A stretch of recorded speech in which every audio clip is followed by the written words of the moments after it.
Halo minasan, di sini aku mau ngelanjutin cerita anime Sueto Tsurugi no Historia dari episode 10 lanjut ke episode 11. Jadi di episode sebelumnya, Will dan teman-temannya terjebak ke dungeon lantai 11 yang dimana dungeon lantai 11 itu bukan tempat para pemula gitu guys. Will dan teman-temannya bertemu dengan dua orang misterius yang mereka sebut dirinya sendiri yaitu penjahat dan mereka berniat untuk menghancurkan atap langit. Kemudian dua orang itu munculkan gate atau portal untuk manggil monster bernama Evil Grendu.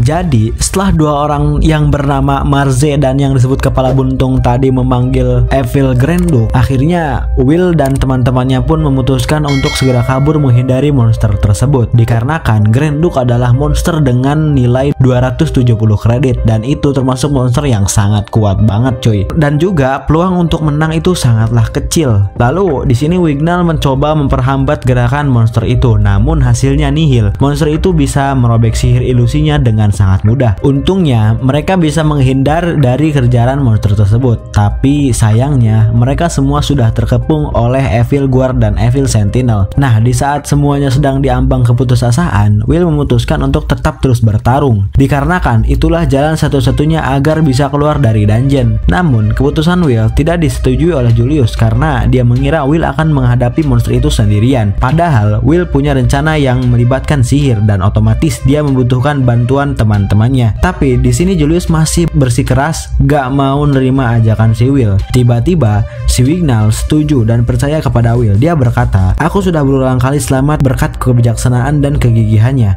Kali ini pun aku akan mempercayainya." Dilanjut dengan Colette, dia berpendapat bahwa Will lah yang lebih tahu tentang dungeon lebih dari siapapun. Kemudian Sion juga mempercayainya. Ya, meskipun sambil malu-malu sih. Lalu di sini Wignall meminta Liana untuk mempercayainya. Dan di sini Liana bilang bahwa dia telah salah menjadikan Will sebagai tameng. Seharusnya dia menjadikan Will sebagai pemimpin karena dalam situasi genting sekalipun sorot mata Will lah yang tidak hancur oleh keputusasaan. Lalu Liana meminta agar Will segera memberikan arahan kepada teman-temannya. Tapi si Julius kepala es ini masih gak mau percaya sama rencana si Will. Lalu si Will pun bilang bahwa Julius lah kunci dari semua yang sudah direncanakan oleh Will. Rencana tidak akan berjalan mulus jika Julius tidak ikut.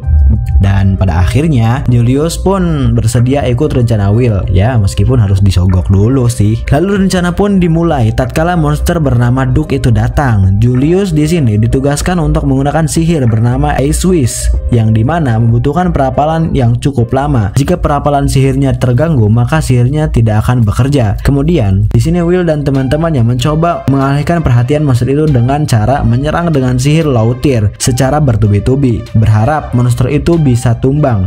Tapi hasilnya nihil. Monster itu tidak terluka sedikit pun oleh sihir-sihir mereka. Tapi untungnya di saat yang tepat Julius berhasil menggunakan sihir pembeku beruntun yang tepat mengenai monster itu. Alhasil monster itu pun tidak bergerak efek dari sihir Julius. Will pun langsung memerintahkan Liana untuk menyerang inti monster itu menggunakan sihir petir miliknya. Tapi tiba-tiba ada sebuah lingkaran mantra barir pertahanan yang otomatis aktif yang telah dirapal oleh kedua orang tadi.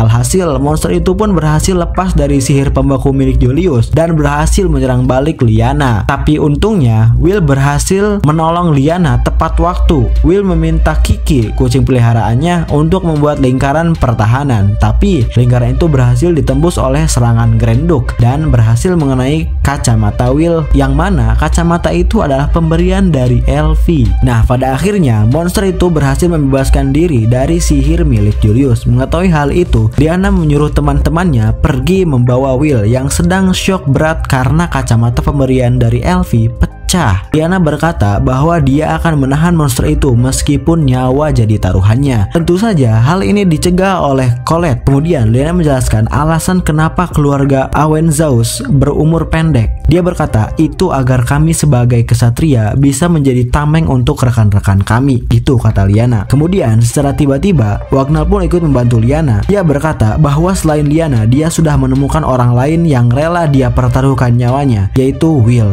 Sion pun juga ingin ingin membantu, dia berpikir bahwa meninggalkan Liana dan Wignall adalah hal yang bodoh. Tapi secara mengejutkan, Will meminta Sion untuk memukul dirinya karena tubuhnya tidak bisa berhenti bergetar. Dirinya saat ini sedang berada di ambang ketakutan. Will bilang bahwa dia tidak berguna tanpa kacamata dari Elfie. Mendengar hal itu, Sion pun marah. Sambil memukul wajah Will, Sion berkata bahwa mereka sudah sejauh ini itu karena Will sudah memberi harapan. Sion tidak mau dirinya dan semua teman-temannya mati karena harapan Will. Dan pada akhirnya Will pun bangkit. Dia pun berterima kasih ke Sion karena gemetar di tubuhnya sudah hilang. Lalu Sion pun heran apakah Will tidak takut sama sekali. Kemudian Colette menjawab bahwa sebenarnya Will selalu merasa ketakutan. Colette bilang tongkat sihir dan pedang jauh berbeda. Dengan tongkat kita bisa melempar sihir dari jarak jauh, tapi berbeda dengan pedang. Ia membutuhkan keberanian untuk terus mendekat meskipun itu lawan yang jauh lebih besar dan kuat sekalipun. Lalu Colette bilang bahwa tidak peduli betapa takutnya dia,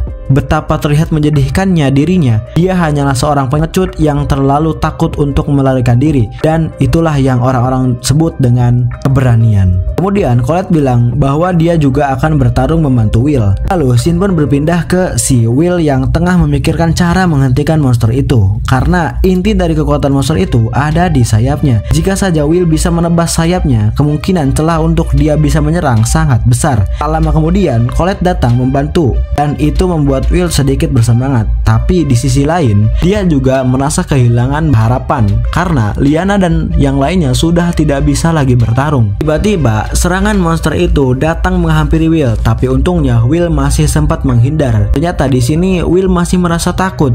Dia berkata, "Ini sangat menakutkan. Aku sudah tidak punya kacamatanya. Aku takut. Aku takut mati."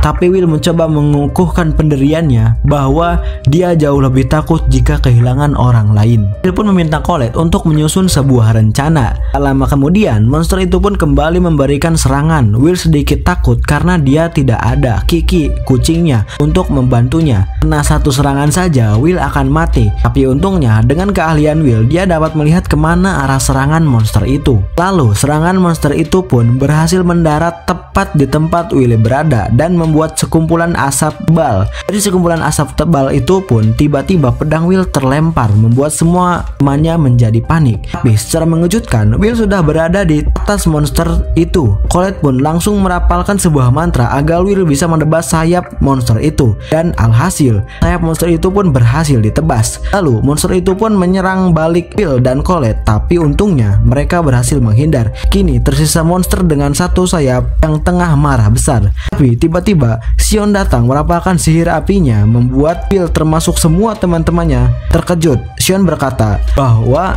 jika Will bisa, maka tidak mungkin aku tidak bisa melakukannya. Sion pun lancarkan sihir apinya ke monster itu dan berhasil membakar monster itu.